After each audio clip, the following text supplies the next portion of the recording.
3 महीने में लगभग 18 लाख रुपए का नुकसान। ये नुकसान मुझे हुआ है हाल के मार्केट सिचुएशन में। तो आज के वीडियो में मैं शेयर करूँगा कि जब इतना बड़ा नुकसान होता है तो कैसा माइंडसेट रहता है, क्या टेम्परामेंट रहता है, चेहरे पे शिखर आती है कि नहीं। तो सबसे पहले आइए अपना profit and loss statement share करता हूँ। 1 जनवरी से लेके 31 मार्च तक का। अ, और लॉस दिखा रहा हूँ भाई तो उसमें वेरिफिकेशन क्या ही चाहिए। लोग प्रॉफिट ही दिखाते हैं।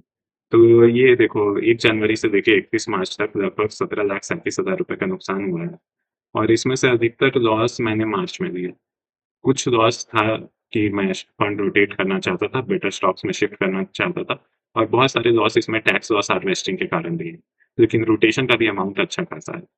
तो ये नुकसान हुआ मुझे 3 महीने में। अ, ठीक है, नुकसान हुआ है, इतना कोई चिंता करने की क्या बात है। तो ये part and parcel of the market है।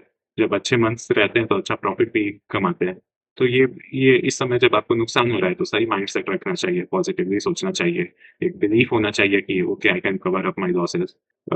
अभी मैं रिसेंट सिचुएशन में देख रहा हूँ कि लोगों का व्यूज़ नेगेटिव है, बहुत सारे लोग मार्केट से बाहर भाग रहे हैं। आई थिंक 35 लाख के करीब इन्वेस्टर्स घटे हैं एक्टिव।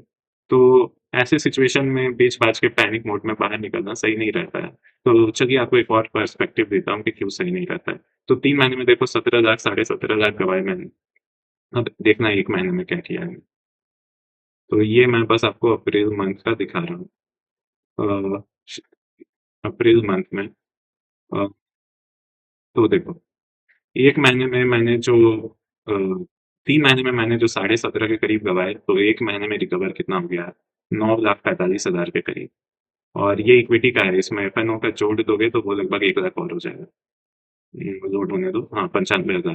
तो लगभग 10,40,000 राउंड ऑफ करके बोलूँ तो साढ़े 10 लाख रुपए तो मैंने साढ़े 17 लाख में रिकवर कर ही दिए। तो ये है करंट सिचुएशन।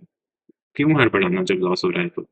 3 महीने में जो लॉस हुआ, जो इतना नेगेटिव न्यूज़ आया, सिचुएशन आया, 1 महीने सही बीता आपका रिकवर हो गया। 1 महीना और सही बीतेगा तो काम हो जाएगा पूरा। तो अपने आप पे बिलीफ रखना चाहिए मतलब मेरे लिए भी कन्वीनिएंट नहीं है अपना प्रॉफिट एंड लॉस स्टेटमेंट दिखाना, लेकिन बस कर रहा हूँ इसलिए ताकि जो लोग इस समय में निराशावादी हो गए हैं, जो लोग सैड हो गए हैं, जिनको फ्रस्ट्रेशन ज़्यादा हो रहा है या निराश है, तो वो ये वीडियो को देख के कुछ प्रेरणा ले सकें। नहीं यार, मेरे को कोई टेंशन नहीं है, ठीक है, नॉर्मल है, कुछ पैसा गँवाए लेकिन उससे बेटर रिज़ल्ट्स आएगा फ्यूचर में। आदमी का काम है अपना बेस्ट एफर्ट देना, उससे ज़्यादा क्या।